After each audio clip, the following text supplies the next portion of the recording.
सुधा और राकेश के 3 बेटे थे। शादी के बाद तीनों माँ बाप से दूर रहते और सिर्फ त्योहारों में आते। माँ जी, पिताजी, अगली बार आप लोग हमारे घर आइएगा। अरे नहीं बहू, सब यहीं आ जाते हैं तो घर खिला खिला लगता है। हाँ बहू, तू हमेशा बुलाती है तो जरूर आएंगे तेरे पास भी। हाँ हाँ, दीदी का घर बड़ा जो है, सब कुछ आपने शादी के बाद दीदी को ही तो दे दिया था। हमें भी दिया होता तो हम भी बड़ा घर लेते। क्यों सुनील? अरे नहीं नहीं, पापा ने सबको एक बराबर ही दिया है। छोटी बहू, क्या चाहिए तुम्हें, बोलो। वो आपके सोने की चेन वाली घड़ी है ना, वो अगर आप मुझे। तभी वहाँ मजली बहू भी आ जाती है। और मुझे ना आपका मंगलसूत्र कितना लंबा, सुंदर और भारी भी है। अरे हाँ हाँ, तुम दोनों को ही दूंगी बहू, चिंता न करो। चलो अब खाना लगाओ, खाना खाया जाए। सभी मिलकर खाना खाते हैं कि पड़ोसन आ जाती है। अरे सुधा बहन, थोड़ी चीनी तो देना, घर में शक्कर नहीं है और मेहमान सर पर बैठे हैं। अरे छोटी बहू, चाची को शक्कर तो दे दो। अरे मजली दीदी, आप दे दीजिए ना, मैं यहाँ कम आती हूँ तो मुझे पता ही नहीं है कि सासू माँ सारी चीजें कहाँ रखती है। और तुम, मैं कौन सा यहाँ रोज शक्कर फाँकने के लिए आती हूँ, मुझे भी नहीं है पता।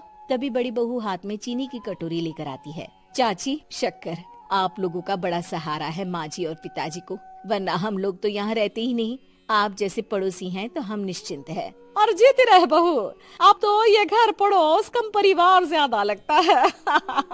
सुधा अपनी बड़ी बहू को देखकर बहुत खुश रहा करती थी। वो उससे अक्सर घंटों बात भी किया करती, लेकिन दोनों दूसरी बहुओं का भी वो समझती थी कि शायद छोटी है, वक्त आने पर संभल जाएंगी। समय आ जाता है जब सभी को वापस जाना होता है। माँ जी, हम लोगों की फ्लाइट पहले है, हमें इजाजत दे। वो सास के गले लगकर चली जाती है। थोड़ी देर बाद छोटी बहू कहती है, माँ जी, मैं ना ये सोफे के कवर और चादरें ले जा रही हूँ, यहाँ तो ऐसी ही पड़ी रहेंगी। हाँ हाँ बहू, ले जा, और कुछ चाहिए तो बोल। और तो चाहिए बहुत कुछ, पर चलिए कोई बात नहीं, अगली बार ले जाऊंगी मैं। ऐसे ही मंजली बहू भी घर का बहुत सारा सामान ले जाती है। सभी के जाने के बाद सुधा राकेश से कहती है, घर कितना सूना लग रहा है ना। हाँ, और खाली भी। तुम्हारी दोनों बहुएं सब बटोर गई। अरे ठीक है ना, हम दोनों ही तो हैं, कितना सामान लगेगा। फिर उन लोगों की नई गृहस्थी, इतना मत सोचा करे। समय बीतता है। ऐसे ही हर साल त्योहारों में सुधा और राकेश के बच्चों की बहू आते और जाते वक्त ढेर सारा सामान पैक कर कर ले जाती। लेकिन कुछ ही सालों में सुधा का देहांत हो जाता है। पिताजी, आप यहाँ अकेले क्या करेंगे, हम लोगों के साथ चलिए। अरे नहीं नहीं बहू, इस घर में सुधा की यादें हैं, मैं उसे नहीं छोड़ सकता हूँ। अब तुम लोगों की माँ नहीं रही। देख लो, वैसे तो मैंने उसके जीते जी सब कुछ दे दिया है, लेकिन कुछ उसका पर्सनल कीमती सामान था जो ये है, ले लो। सामान में होती है एक घड़ी और एक मंगलसूत्र। माँ जी ने कहा था कि वो ये घड़ी मुझे देंगी। हाँ हाँ पिताजी, माँ ने सबके सामने ये घड़ी सरिता को देने के लिए कहा था। उठा लो सरिता माँ की घड़ी। अब क्या था, छोटी बहू फट से घड़ी उठा लेती है। और पिताजी, ये मंगलसूत्र तो माँ ने मुझे ही देने को कहा था, याद है ना? वो सभी की ओर इशारा करती है। तू भी ले ले ये हार बेटा, कोई बात नहीं। मंजली फटाक से हार उठा लेती है।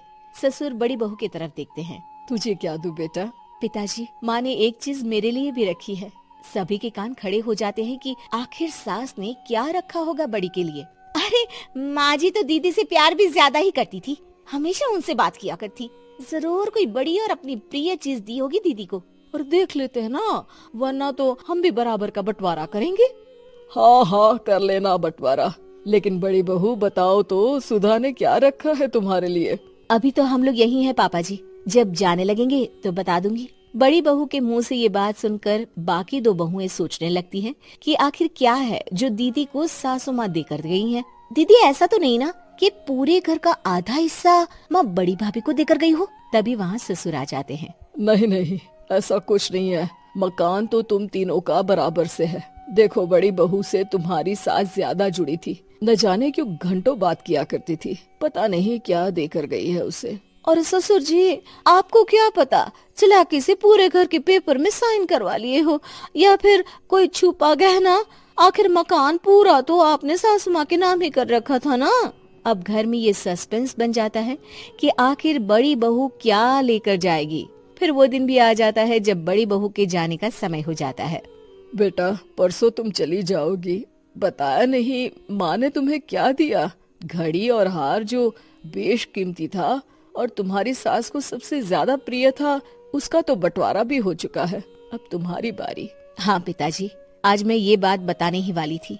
माँ ने मुझे उससे भी बेशकीमती चीज दी है और वो है आप। आपसे अधिक प्रिय उन्हें कुछ नहीं था।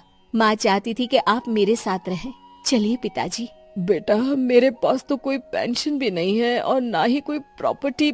लेकिन आपके पास संस्कार है पिताजी, जो मेरे बच्चे आपसे लेंगे, तो आपको ले जाने पर स्वार्थ ही है मेरा। चलिए ना पापा।